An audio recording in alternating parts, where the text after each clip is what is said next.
As we head into the 2022 NFL draft, there's just a couple things that are self-explanatory. You don't really need to explain it. And I know we're probably beating a dead horse here in kind of what we have preached, but kind of coming through our first edition of the 2022 NFL mock drafts that we're putting out, obviously with the Jaguars, I think we've been saying that wrong this entire time, so we're sorry. But overall, there's a lot of questions in my mind as we move forward with the Jags offense in terms of just mainly the offensive line play. Now, don't get me wrong. They have a lot of talent. You got James Robinson, Travis Etienne also. I don't know if it's Etienne or Etienne. I'm sorry. But, and Robinson and TE, that's what we'll call him. You also got DJ Chark and Marvin Jones Jr. At wide receiver. Jamal Agnew showed some things last year. Laviska Shenault needs to be on the field more, or at least needs to get the ball more, but after that, the offensive line is a major question. And when you have a franchise quarterback like Trevor Lawrence, that's right, he's a franchise quarterback, I think there needs to be a huge emphasis on protecting him. Now, obviously, in our first mock draft, we kind of outlined what needs to happen for the Jags moving forward. Is Walker Little a guy? That was someone in the comment section mentioned Walker Little. He could very well come in as a guy that could either play either side in my mind. But my question is, the interior.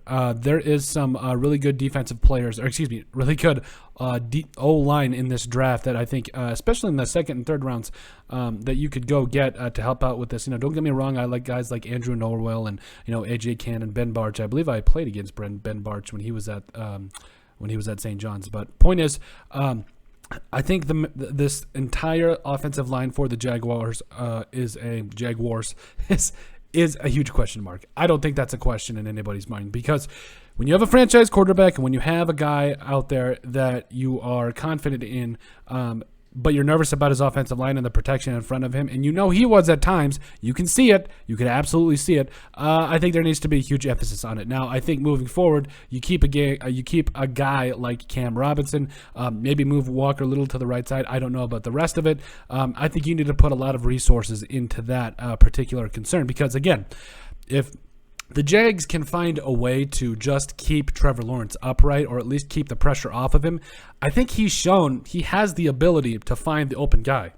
Like when you watch tape of Trevor Lawrence in his rookie year, it really wasn't a question to me as if he was going to be able to fit some of those tight windows in there. I think under the right coaching staff and Doug Peterson with the right offensive line in place, man, they don't even need to have a good defense right now. They could just put up 30 a game and be a better team. That's the truth of it. Now, if they want to make the playoffs, obviously they're going to want to make sure they upgrade some spots on the defensive side of the football. But overall, if you're going to sit here and tell me that the Jags aren't just talented in terms of weaponry and quarterback play right now, and if you put, like a good offensive line in front of them, like the Cowboys, or a lot of other good offensive lines around the NFL, like the Rams, that was kind of, I think it was Daniel Jeremiah that put out an article about how you don't need to draft offensive linemen in the first round to build an O-line. We have proven it. We have shown, teams that have put together, like Trey Smith for the Chiefs last year, and I think there's just a lot of examples of NFL teams that have put together quality offensive lines that didn't draft him in the first round. So,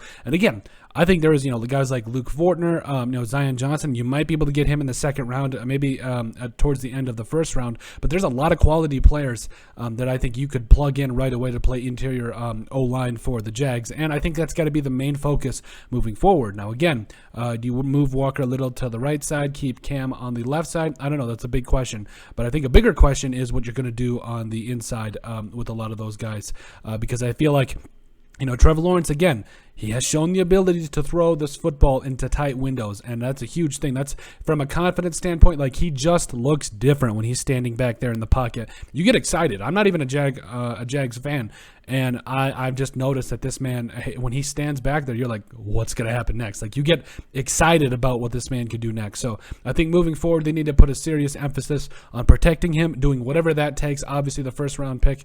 I mean, if they're confident in Walker Little, whether he plays the left or right side, and you need to keep Cam Robinson, I think you need to keep Cam Robinson, by the way.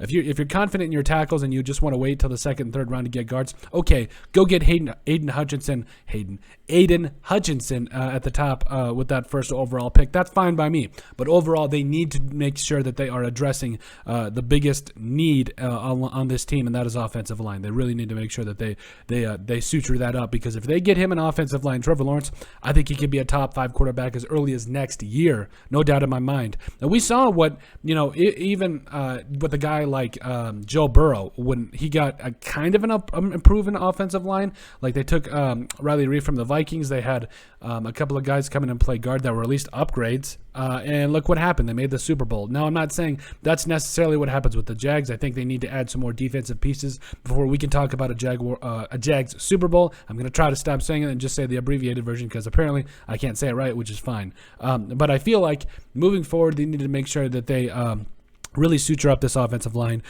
because, again, Trevor Lawrence is a talented quarterback. We could see him be one of the best in the NFL if he has the protection. And I think that would be where this franchise needs to start, is with the offensive line. But let us know what you guys think. Make sure you guys like and subscribe down below. Leave a like and a comment. It helps people find the show. Not a comment.